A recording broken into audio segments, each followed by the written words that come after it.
Testing 1, 2, sibilance. If anybody watching can name the movie that quote is from, you get a free copy of Low Down Dirty Criminals. So starting the show off with a bang. Not me. We're back. Woo! It's been a long time. We've been on break for 2 months, I think it's been. Wow, that's gone really quickly. It has gone. That's what happens when you're busy. Yeah. Yep. Yeah. I mean, life doesn't slow down these days, but it's nice to have something to come back to and be excited about. So, well, that is true. Hi. Hello to everybody. This is Glenn and Chloe from Up Late with Glenn and Chloe. I'm Glenn. I'm Chloe. And it's this is our second series and we still don't have that down pat. No, and I think it would be better if we don't because it's spontaneous and fun, just like us. Okay. All right, well then I'll stop drawing attention to it every time we don't get it right. Just roll with the punches. Just roll. Roll with it. So yes, we are from the Good Movie Monday podcast, and we are here to talk to you every single Wednesday night about movie stuff. It's unscripted, off the cuff, and with lots of coffee. You're not drinking coffee tonight. I'm not drinking coffee. I've started to disappoint myself, and I've become an actual alcohol drinker. This is new. This is new for me. So. You know, when we first met, you said to me, I don't drink alcohol. Yeah. And when we first met, I didn't. And now I do. So is there a line there? I don't know. But I think I'm just mature now and I'm drinking. I'm still drinking coffee. That's fine. Sometimes I go with tea. I spike it with whiskey, but it's still tea. Like, you know. The technicality. So how have you been over the break? Good, busy. And yourself? Yeah, exactly the same. I've had maybe a couple of weeks of actual decent downtime, but it's been pretty scattered across the last couple of months. But you know, it's been pretty good. I've been itchy to get back on the mic, regardless. So yeah, this is gonna sort of wet the whistle for a while because the show itself doesn't come back until March. So you know, yeah, you and I are getting the ball rolling. It's a good slow transition in. It's nice. Totally. And look, the funny thing is there's been lots that's happened over the time that we've been down, but I don't really remember a lot of it, so I'll do my best. Well, I can tell you that the last time I left you guys, one of my family members got COVID, and I'm pleased to announce that it snowballed into all 5 of my family members getting COVID. So that was a very Merry Christmas to us. How was your Christmas? That's right. That was the last video anyone would have watched, and yeah, and you caught me off guard, but that's right. You all got it. Oh, we all got it. Yeah. Yeah. What a Christmas it was, stuck indoors with all of us there. And it's one I'll never forget. That's for sure. Well, I mean, one thing is for sure that they changed the rules and let you out early whilst you were still in lockdown. So, you know, or in quarantine. Thank God for that. But also while we were gone, you became a TikTok star. I don't know about that, but I'm for like resisting it for so long. I'm having quite a lot of fun with it. Yeah, it's great. It's good value, that's for sure. And now, if you can tell all of your followers to come over to the Good Movie Monday page, I'll start tagging you in all of them, especially the ones where I'm sitting on the toilet. So I'll start tagging. No, you don't have to. You don't have to tag us. Bloody hell, we'll just tag you. That's fine too. Whatever floats your boat. Don't talk about floats while we're talking about toilets. Oh, goodness me. Once upon a time, toilet humor really made me squirmish, but now I couldn't give a shit. It's the best. But that wasn't the best, but the subject itself is the best. Yeah. Yeah. I've matured. I drink alcohol and talk about poo now. So. Oh man, well, where should we start? You also, I'm just telling everybody your life story whilst you've go for it. You got a new television. Let me tell you. All right. The last time I bought a TV was in 2012. And it was all the new rage thing. It wasn't a smart TV yet because they didn't exist, but it was the 3D TV. 3D, Glenn. Now that was 12 years ago, and I still only had the one 3D 55-inch TV. And then we just bit the bullet and bought a brand new smart TV, 85 inches. What? If you don't mind. You don't want to know what I'm watching, but let's just. Oh, jeez. Oh, okay. Turn it back around. Turn it back around. It had Die Hard on it earlier. Does that make you feel better? Yeah, it does. It does. A lot. Only it's not Christmas. Me. So it doesn't matter. Die Hard is for any time of the year. That's true. Yeah. Well, congratulations. So not only did I get a brand new TV, but I went to the movies as well. So I mean, it's all coming up, Cleo. Wonders will never cease. I mean, the things you can do when there's no recording to be done. Oh, man. And there's someone to take care of your children. It's just great. That helps too. So, look, it's something that we're probably going to focus more on the show. But actually, before I get to this, we should just tell people that we do have a few surprises lined up for when the show returns. But one thing I do want to tell people now is that we have a new member to the team, which I cannot wait to introduce properly. But Melissa Begg is joining the Good Movie Monday lineup, and she's going to be on the show every single month, and she represents the Melbourne Horror Film Society. So they're going to be some fun episodes, and just give everyone the heads up there that we're now affiliated with those guys. So it should be fun. That's going to be awesome. Yeah, and I hung out with her the other night. That's going to be really, really cool. I'm excited for that. Yeah, I hung out with her at one of their screenings the other night, and yeah, she's a load of fun. So I'm really looking forward to that. That's awesome. Is that lightning or is that the TV? Because your room is going completely schizophrenic. Little from column A, little from column B. Yeah, that's the other thing, people. There is a massive torrential storm happening over Chloe's place right now. Yeah, so my backyard is flooding. So if I start drowning on screen, then send help. But also, there's a massive lightning storm, so you'll probably see it out the window there. But that's just the fun of living in Victoria, That's right. So the other thing, and actually my day this morning. My day started with a really bad one this morning, and I thought, shit, we're not going to have power when we get home. But fortunately, it just went all over to you.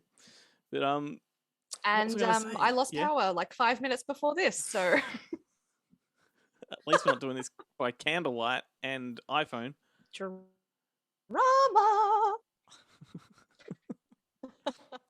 I like it when you do that. That's hilarious. Not yet. Not yet. What? We've also got a delay. Shit. Let's talk movie stuff. Yes. There we go. Excellent. Maybe I shouldn't just wait for the reactions and just keep talking. We're gonna focus on this more on the show itself, but Betty White passed away, and that is incredibly sad because of the fact that I don't even want to call it a gag, but a running motive on the show was that nothing's ever going to happen to Betty White, and we must, the old protect her at all costs. But she did pass away, almost 100, and so that was some very sad news. But what a star! I mean, we can all wish we could get to that age and be healthy. And, be as funny and keep her humor and just be out of this world amazing at that age as well. That would just, it's the dream. But it is. The thing is, passed away. The first thing I thought when I saw that news was, oh my God, Glenn is going to cry. Well, obviously everyone saw it coming. It was going to happen eventually. Everyone was hoping she'd get to 100. And to see that video that's just recently surfaced of her final message, I don't know if it was a cameo video or something like that, and she looked great. For someone that's about to turn 100, she looked incredible and had all of her wits about her. Good on her. So that was really sad. And we also lost Sidney Poitier a few weeks ago. Which was equally sad. That guy was a legend. We've talked about him many times on the show. A director called Peter Bogdanovich passed away. A huge name for Ben and I when we talk about movies. His name comes up a lot. So that was a big one. So yeah, we've lost a few more. But Meatloaf the other week, or the other day, I should say. That one hit me hard. Yeah. yeah, sad, very sad. But I can't remember the Yeah. other ones, but there's been quite a few. But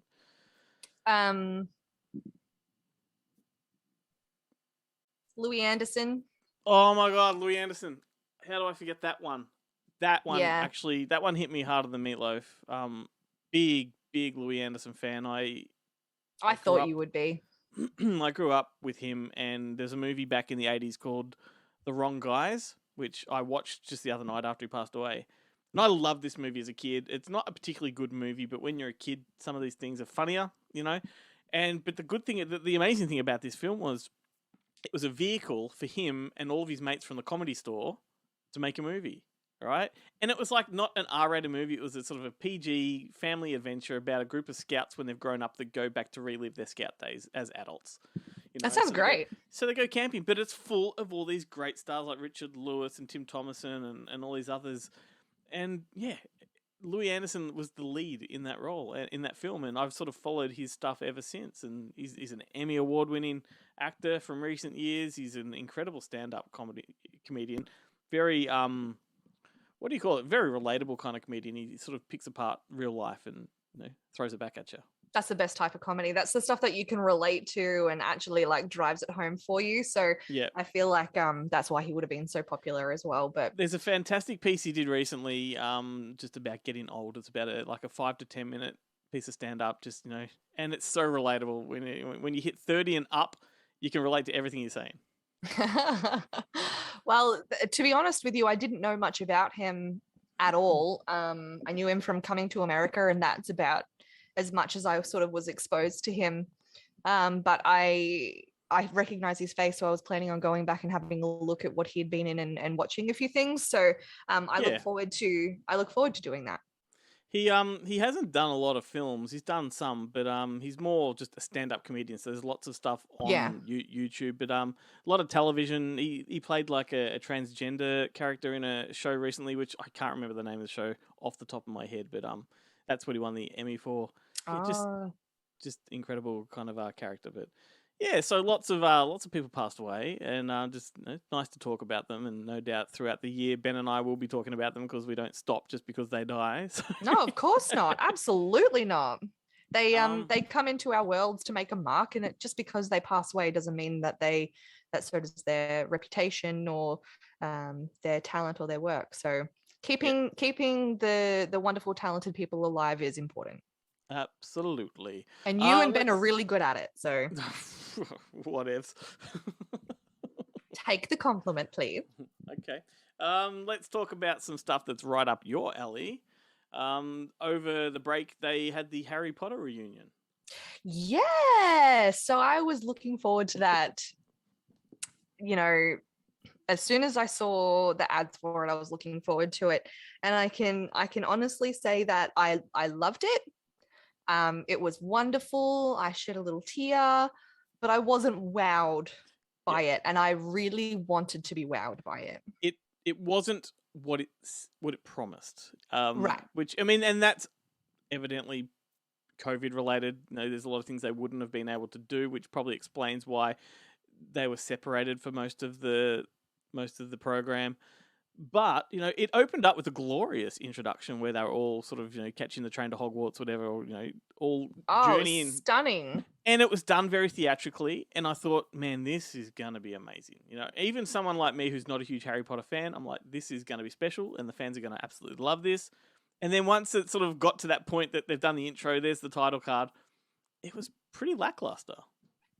I did enjoy the few tidbits that I didn't know about it. So learning about things behind the scenes is really what gets me excited a lot of the time. That's a lot of what my podcast is based on as well, is finding out stuff about movies and behind the scenes stuff that is just totally fascinating to me. And so I did find out a few bits and pieces that, I thought that was really cool, but nothing sort of stands out so much that I keep thinking about it all the time, So yeah, it was nice. It was nice. I'll give it that. And what do you think of the controversy? Well, it's not controversy, is not the right word. What do you think of the sort of conspiracies about Rupert Grint not being in the same room as Emma when they were having that chat? I haven't heard any conspiracies. They've been having conspiracies? Yeah, so there's this.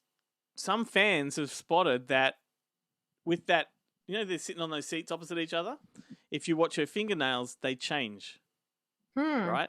Which to me says more likely they've filmed that over the course of a couple of days. Yeah. Right? But at the same time, this has been done before. The Drew Barrymore show did it with Tom Green, where they were on the stage together, sitting opposite each other in chairs. Turns out he was in another state, and it was a really, really good use of like the green screen. It's not green screen even. It's a new technology that we had Clayton Jacobson on the show to talk about. I can't remember what it's called, but it's So they look like they're in the same room, but they weren't. It's quite possible as well. But he leans across and like touches her hand. He does, but I wonder if it's possible that they filmed some of it together, and then they did pickups later. I mean, it's quite possible. I don't know. But her fingernails do change. I didn't notice it, to be honest. I might even actually go back and watch it and see what you're referencing to. But to me, I didn't pick up on anything while I was watching it. So even if they did do that, they did it pretty well from someone who does like to pick things apart and nitpick things. Yep, to be honest. Totally. So there must be some people more anal retentive than I am when it comes to that kind of stuff to notice that at all. Some people I don't feel do that like for a living. Yeah, I don't feel like it's controversial or anything like that. It could just be scheduling conflicts. I don't think it has anything to do with their personal lives. I wouldn't think. Oh, no, not at all. Like I said, controversial was the wrong word.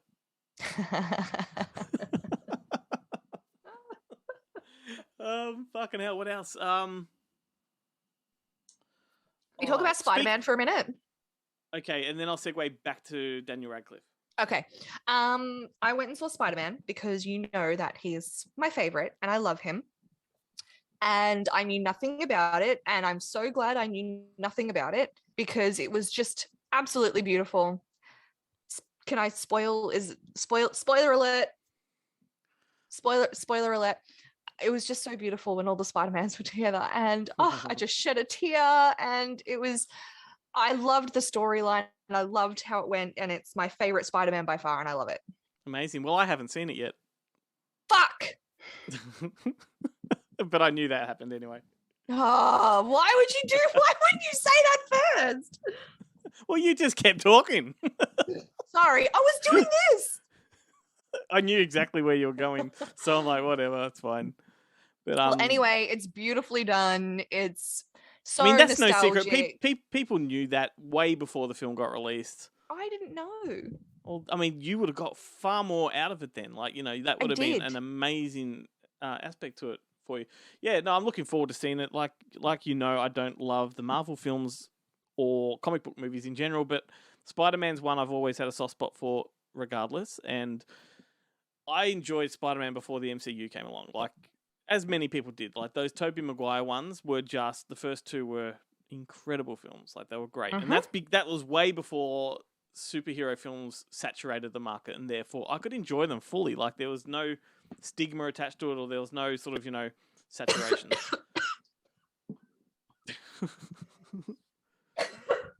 Sorry. That went down the wrong way. Cut. You can walk off and get a drink if you need to. Do it. Like my throat closed up for a second. Well, one sec. Yeah, do it. Oh my god.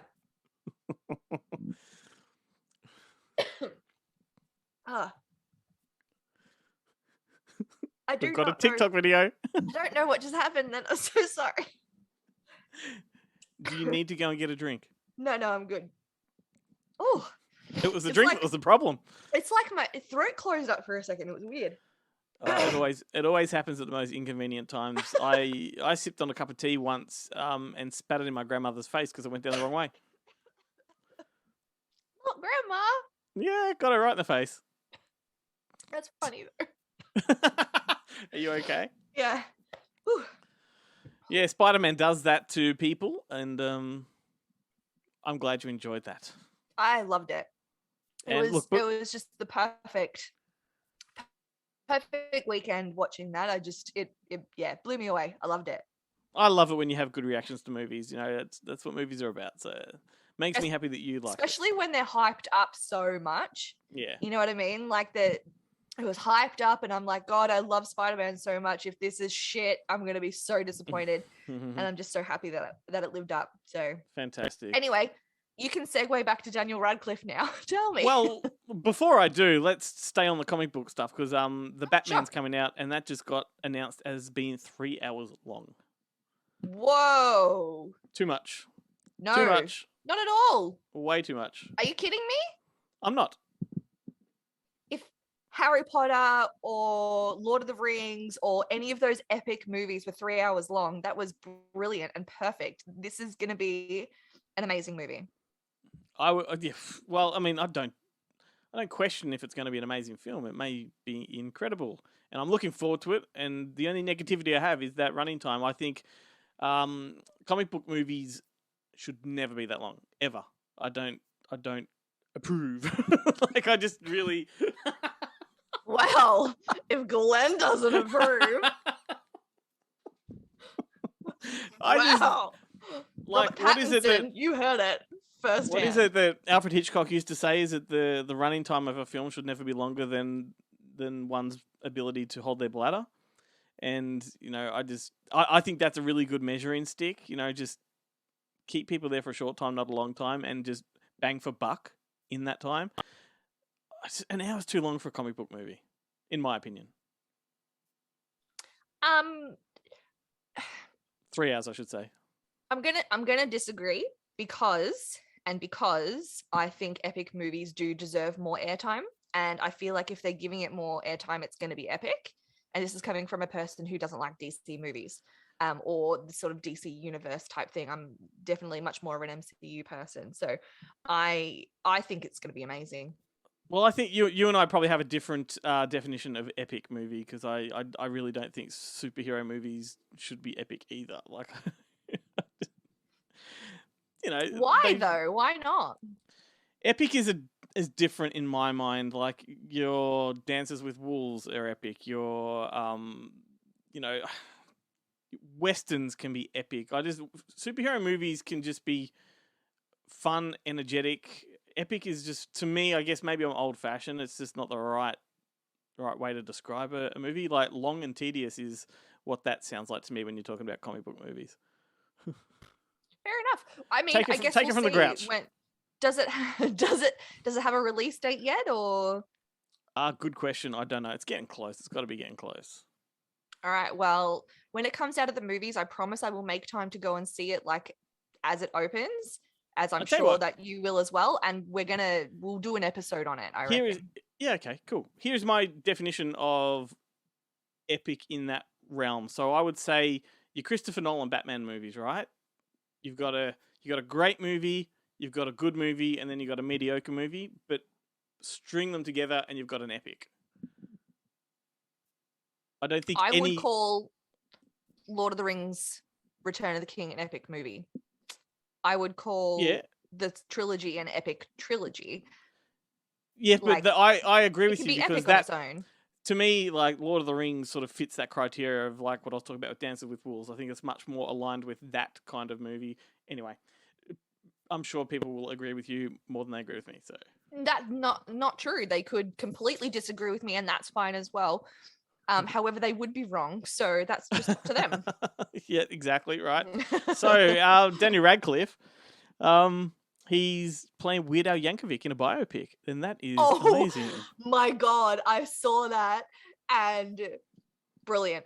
Yeah, it is brilliant. That's brilliant. Fucking amazing. Have you seen him do the ABC alphabet rap song? He's going to be brilliant. He's just... Mind you, have you seen those photos of Paul Rudd dressed as Weird Al Yankovic for Halloween? No. Oh, you've got to look it up because he's also got his son next to him, and he is Weird Al. It's incredible.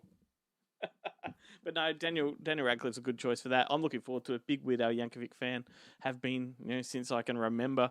So yeah, I'd love to hear his story. Like, I hope it's a serious biopic that actually goes into his art and the business of Weird Al and the creation of it and all that kind of stuff. I don't think Radcliffe would be tied to it if it didn't have some sort of substance to it. So I agree. I feel like it would. Yeah. Yeah, I feel like totally. you're in the ballpark there. It'll be fine. And if they're gonna make it a comedy, do it along the lines of like Man on the Moon when Jim Carrey did that one about Andy Kaufman. Where it's a serious biopic told very comedically. So I'd be happy with that.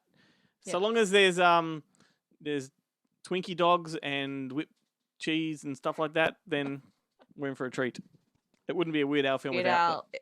I was gonna say if it's Weird Al, you're not gonna miss it. It'll be in there. What's he call it? A Twinkie wiener sandwich. Oh, Jesus Christ. Amazing. It's just brilliant. Absolutely. I've never had one, but I'm going to try that. A Twinkie wiener sandwich. We'll try that. I heard someone eating a peanut butter and pickle sandwich today. Were they pregnant? No. I like pickles. I don't like peanut butter, but I'm really tempted to try it. No, stranger things have occurred. I would give it a go. Check back next week. We'll see how we go. Okay. Maybe I will have to do that too. But the thing is, there's so many kinds of pickles. What other pickles do you eat? Well, the same kind you're thinking of. There are so many different kinds. You've got the butter pickles. You've got the sweet and sour pickles. They all look the same. You've got the McDonald's style of pickles. You've got the big gherkin pickles. You've got the bourbon maple pickles. No. Well, how do you know what ones they were eating? Because it's normal pickles in a pickle juice jar with pickle juice. But in America, there are so many different kinds. That's the thing. No, you just get normal, straight down the line, vinegary, tiny little gherkin cucumbers that are soaked in vinegar. When you go to the pickle section, you will find that there's no such thing as ordinary pickles.